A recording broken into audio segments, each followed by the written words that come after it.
Cyber cracker ethical hacking কোর্সের নতুন একটা ভিডিওতে আপনার সবাইকে স্বাগতম। আমি আছি আপনার সাথে রুবায়েত ফারহান। তাহলে আজকের এই ভিডিওতে আমরা আরেকটা এথিক্যাল হ্যাকিং এর একটা টুল নিয়ে আলোচনা করতে যাচ্ছি। তাহলে সেই টুলটার নাম হচ্ছে NS Lookup। তাহলে এই NS Lookupটার মাধ্যমে আমরা যে কোনো ওয়েবসাইটের DNS এর যে কোনো প্রকার ইনফরমেশন, মেইল সার্ভারের ইনফরমেশন ছাড়াও আরো অনেক IP অ্যাড্রেস ছাড়াও আরো অনেক ইনফরমেশন গ্যাদার করতে পারি। তাহলে এটা মূলত উইস লুকআপের মতো একটা ইনফরমেশন, তবে এটা শুধুমাত্র আমাদের DNS সার্ভার সম্পর্কিত বিভিন্ন ইনফরমেশন দিয়ে থাকে।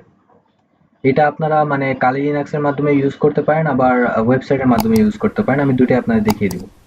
তাহলে চলুন আর কথা না বলে আজকের ভিডিও স্টার্ট করা যাক। আমরা সবার আগে কালি লিনাক্স ওপেন করে নিচ্ছি।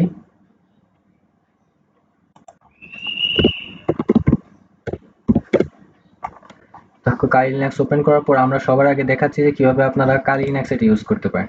তো কালি লিনাক্স এটা আপনাদের ইনস্টল করা থাকতে পারে, আর না থাকলে আপনি ইনস্টল করে নেবেন। তো নাম হচ্ছে মূলত NS Lookup। তো NS Lookup লিখে এন্টার প্রেস করবেন। এন্টার প্রেস করলে আমাদের এখানে ডিরেক্ট হয়ে যাবে, মানে আমাদের কোন সাইটে আমরা সার্চ করব সেটা মতো এখানে চাইবে। তো আমরা এখানে লিখব google.com। তো আমরা যদি গুগলে সার্চ করতে চাই আমরা এটা লিখব। এখানে দেখতে পাচ্ছেন আমাদের এখানে আমাদের এখানে চলে এসেছে গুগল। তো এটার মতো সার্ভার এখানে দেখতে পাচ্ছেন, অ্যাড্রেস অ্যাড্রেস এখানে দেওয়া আছে। তাছাড়া এখানে নন অথরিটিভ আনসার, মানে যেটা মতো অন্যান্য ক্ষেত্রে আপনারা পাবেন না, সে আনঅথরিটিভ আনসারও আপনারা এখান থেকে পেয়ে যাবেন। মানে এটা হচ্ছে আমরা এই ইনফরমেশনটা আমরা মূলত আমরা যখন ওয়েবসাইটের মাধ্যমে দেখবো তখন কিন্তু আমরা পাবো না, কিন্তু এখানে আমরা পাবো। যেমন এখানে এই অ্যাড্রেসটা আপনারা ওইখান থেকে পাবেন, এটা পাবেন। তাছাড়া এখানে মতো একটা IPv6 অ্যাড্রেসও আছে, এখান থেকে আপনারা এই IP অ্যাড্রেস পেয়ে যাবেন। তো এখান থেকে আপনারা যে কোনো সাইট, আমি আরেকটা দিচ্ছি যেমন amazon.com, এটা দিতে পারি। তো এইভাবে আপনারা যে কোনো সাইটে আপনারা সার্চ করলেই NS Lookup দিয়ে ওই সার্চ সম্পর্কে IP অ্যাড্রেস, সার্ভার এগুলো চলে আসবে। এখানে শেষে আরো IP6 অ্যাড্রেসও মাঝে মধ্যে থাকতে পারে, মাঝে মধ্যে আবার নাও থাকতে পারে। এটা সাইট মানে সব, মানে এই টুল দিয়ে মাঝে মধ্যে ওইটা পেতেও পারেন, নাও পেতে পারেন। তাহলে আমরা এখানে মূলত দেখলাম যে NS Lookup দিয়ে কিভাবে সাধারণভাবে সার্ভার অ্যাড্রেস এগুলো বের করতে হয়। এটা খুবই সহজ এগুলো করা। তাহলে আমরা এখন এর মাধ্যমে দেখলাম। তো এখন আমরা দেখবো আমরা ব্রাউজারের মাধ্যমে কিভাবে NS Lookup ইউজ করতে পারি। তো ব্রাউজারের মাধ্যমে NS Lookup যখন আমরা ইউজ করব, ওইখানে আরো নতুন নতুন অনেক টার্মের সাথে আপনার পরিচয় হবে। ওই টার্মটা সম্পর্কে আমি অল্প আপনাদের আলোচনা করব।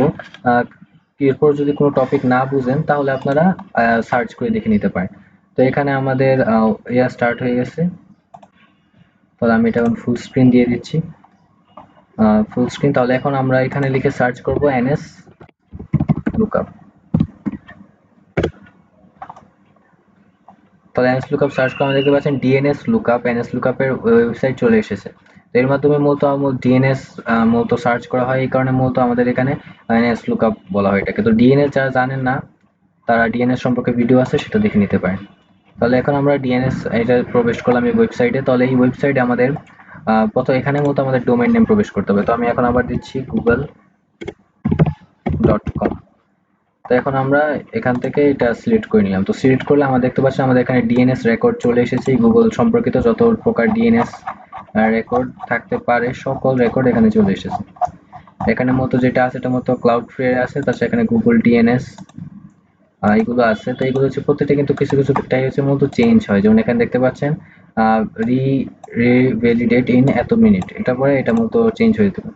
তো এখন প্রথমে হচ্ছে মূলত এ রেকর্ডস। তো এ রেকর্ডসটা হচ্ছে মূলত IPv4 অ্যাড্রেস, যেটা ওইটাকে মূলত এ রেকর্ডস বলা হয়। আর এখানে নিচে আরো দেখবেন আপনাদের ট্রিপল 4 এ রেকর্ডস আছে। এটা হচ্ছে মূলত মানে 4টা রেকর্ড আছে। এটা মূলত IPv6 অ্যাড্রেসকে মূলত এই ধরনের রেকর্ড বলা হয়। অনেক অনেক ওয়েবসাইটে আপনারা দেখবেন শুধুমাত্র এই ট্রিপল 4 এ অ্যাড্রেস রেকর্ডটা আছে, মানে এ রেকর্ডসটা আছে। ওই ক্ষেত্রে আপনার এই এ রেকর্ডসটা নাও পেতে পারেন।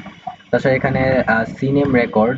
তো এই সিনেম রেকর্ডটা কিন্তু মূলত হচ্ছে মানে এটা একটা স্পেশাল মিনিং আছে এই সিনেম রেকর্ডটা। তো সিনেম রেকর্ডটা হচ্ছে মূলত অনেক ক্ষেত্রে আমাদের মানে যেই আমরা যখন কোনো ক্রোম বা ব্রাউজারে সার্চ করব বা কোনো ওয়েবসাইট প্রবেশ করব, ওই ওয়েবসাইটে কিন্তু অনেক ধরনের ফলস নেম বা রিনিল নেম আছে। আমি এটা আপনাদের দেখিয়ে দিচ্ছি এখান থেকে। সিনেম রেকর্ড বা এটা বিভিন্ন ফলস ইনফরমেশন থাকতে পারে, এই ইনফরমেশন থাকতে পারে। এখানে দেখতে পাচ্ছেন হোয়াট ইজ DNS। তো এখানে দেখতে পাচ্ছেন DNS সিনেম record provides with an Ilias for another domain. মানে এলিয়াস মানে হচ্ছে মিথ্যা ডোমেন, মানে মানে আরেকটা ডোমেনের জন্য মিথ্যা নাম এটা মূলত প্রোভাইড করে। তো এটাই মূলত বলা হয় মূলত হচ্ছে আমাদের যে সিনেম রেকর্ড। তো মানে এটা হচ্ছে এখানে দেওয়া আছে কোনো ইনফরমেশন নেই, মানে এখানে এই ধরনের কোনো কিছু এখানে করা হয়নি, মানে মিথ্যা কোনো ইমেল অ্যাড্রেস বা মিথ্যা কোনো এখানে ডিএনএস দেওয়া হয়নি। এটা হচ্ছে মূলত আমাদের এখানে বেসিক। তো সিএন রেকর্ডস মানে works as an Ilias for domain names that share a single IP address. মানে দুইটা মানে একটা মিথ্যা ডোমেন নাম যেটা মূলত সিঙ্গেল আইপি অ্যাড্রেসের মাধ্যমে হোস্ট করা হয়ে থাকে। তো আশা করি এটা বুঝতে পেরেছেন। তাহলে পরবর্তী হচ্ছে মূলত আমাদের এখানে টিএক্সটি রেকর্ডস আছে। তো টিএক্সটি রেকর্ডসটা হচ্ছে মূলত আমাদের মানে যারা ওয়েবসাইটটা তৈরি করেছে অ্যাডমিন যারা আছে তারা মূলত তাদের ব্যবহারকারীদের জন্য কিংবা বা তাদের ফেলো অ্যাডমিনদের জন্য কিছু ইনফরমেশন দিয়ে দেয়, মানে নোট আকারে দিয়ে দেয়। তো ওই নোট আকারে ইনফরমেশনটাকে মূলত বলা হয় টিএক্সটি রেকর্ডস। এই টিএক্সটি রেকর্ডসটা কিন্তু অনেক ক্ষেত্রে অনেক ইনফরমেশন আমরা পেয়ে যাবো ওয়েবসাইট প্রাইভেসি সম্পর্কে। তাই এই টিএক্সটি রেকর্ডও আমাদের মানে দরকার হতে পারে। তো এখানে আদার টিএক্সটি রেকর্ডস, এখানে আরো টিএক্সটি রেকর্ডস আছে নিচে এখানে দেখতে পারেন। তাছাড়া এখানে আছে মূলত এসপিএফ রেকর্ড। তো এই এসপিএফ রেকর্ডটা কিন্তু অনেক ইম্পর্টেন্ট একটা রেকর্ড। তো এটা মূলত হচ্ছে আমাদের মানে এই এসপিএফ রেকর্ডটা মূলত আমাদের ইউজ করা হয় মূলত জিমেল অথেন্টিকেশন করার ক্ষেত্রে। মানে জিমেল অথেন্টিকেশন বলতে আমাদের কোনো জিমেল আইপি অ্যাড্রেস কোনো আইপি অ্যাড্রেসের মধ্যে যখন আমরা কোনো জিমেল অ্যাড্রেস দিয়ে প্রবেশ করি, তো ওই তখন যদি ওই জিমেল অ্যাড্রেসের মধ্যে যদি এসপিএফ রেকর্ড থাকে আগে থেকে, তাহলে ওই জিমেল অ্যাড্রেসে অটোমেটিক্যালি আমাদের কোনো ইনফরমেশন চলে যাবে। বা এটা আমি যদি একটু স্পেসিফিক্যালি দেখাই, তো এটার এসপিএফ রেকর্ডের শিট যদি যেমন spf.google.com, এখানে দেখতে পাচ্ছেন ইনকোর এসপিএফ রেকর্ড, এখানে নেট ব্লকস।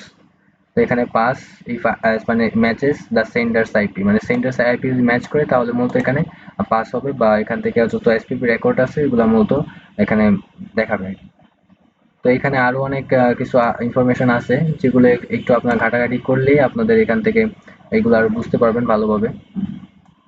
মানে এগুলো আমি অবশ্য অনেক আগে করার কারণে এগুলো কিছু কিছু আমার এখনো প্যাচ লাগে। তাই একটু আপনারা কিছু ভুল হলে এগুলো একটু অ্যাডজাস্ট করে নেওয়ার চেষ্টা করবেন। তাহলে এইখানে এগুলোই মূলত হচ্ছে আমাদের বেসিক মানে রেকর্ড যেগুলো আছে এগুলো। তো এখান থেকে আরো নিচে যেটা আছে, নিচে এখানে এনএস রেকর্ড আছে, মানে নেম সার্ভার রেকর্ড। এখান থেকে আপনারা মাঝে মধ্যে অনেক ইনফরমেশন পেয়ে যাবেন নেম সার্ভার রেকর্ডে। এটা হচ্ছে মূলত একদম মানে সর্বোচ্চ ইউজেবল যেই মানে সর্বোচ্চ নির্ভরযোগ্য যে ইয়াটা আছে, মানে অনেকগুলো নেম সার্ভার রেকর্ড থাকে। তো এটা প্রত্যেকটাই আপনাদের অনেক মানে প্রত্যেকটার মধ্যে আলাদা আলাদা ইনফরমেশন স্টোর করা থাকে। তো এখান থেকে দেখে আপনারা বুঝতে পারবেন যে কোন নেম সার্ভার রেকর্ডে এনএস সার্ভারে আপনার এগুলো প্রবলেম থাকতে পারে, কিংবা আমাদের মানে কোনো হোল খুঁজে পেতে পারি কিনা যেন আমরা এক্সপ্লোইট করতে পারি। আচ্ছা, এখানে এমএক্স রেকর্ড আছে। যদি এমএক্স রেকর্ড আমার শিওর মনে নেই, আমি এটা আপনাদের দেখিয়ে দিচ্ছি। এমএক্স রেকর্ডস, আপনাদের এরকম কোনো টার্ম যদি না বুঝেন আপনার সরাসরি সার্চ করে এখান থেকে দেখে নেবেন। কারণ আমি তো এত কিছু আমার এখন শিওর মনে নেই, মানে কারণ অনেক আগে এগুলো করেছিলাম। তাহলে আমাদের এখানে এমএক্স রেকর্ড কি হচ্ছে? এমএক্স রেকর্ড হচ্ছে directs emails to mail exchange server, মানে ইমেলটাকে মেইল এক্সচেঞ্জ সার্ভারের সাথে কানেক্ট করে ডিরেক্ট করে। তো মেইল এক্সচেঞ্জ সার্ভার সম্ভবত আমি আলোচনা করিনি আগে, পরবর্তীতে এটা আপনারা দেখে নেবেন। তো এটা নিয়ে আর বিস্তারিত আলোচনা করছি না, এতটুকুই যথেষ্ট আশা করি আজকের জন্য। তো এখান থেকে আপনারা আরো ডিটেলস আরো অনেক অথরিটেটিভ ইনফরমেশন এখান থেকে আপনারা পেতে পারেন।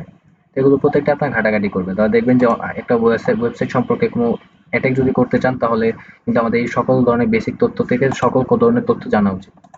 তাই এগুলো করার আগে আপনাদের সব তথ্যগুলো আপনার একটু যাচাই বাছাই করে তারপর করবেন। তাহলে আর ভিডিও লম্বা করছি না। যারা এখন চ্যানেলটিতে আসেন চ্যানেলটিকে সাবস্ক্রাইব করে দিবেন, লাইক করবেন, কমেন্টে আপনার মূল্যবান মতামত জানাবেন। তাহলে আজকের জন্য এতটুকুই। Thanks for watching.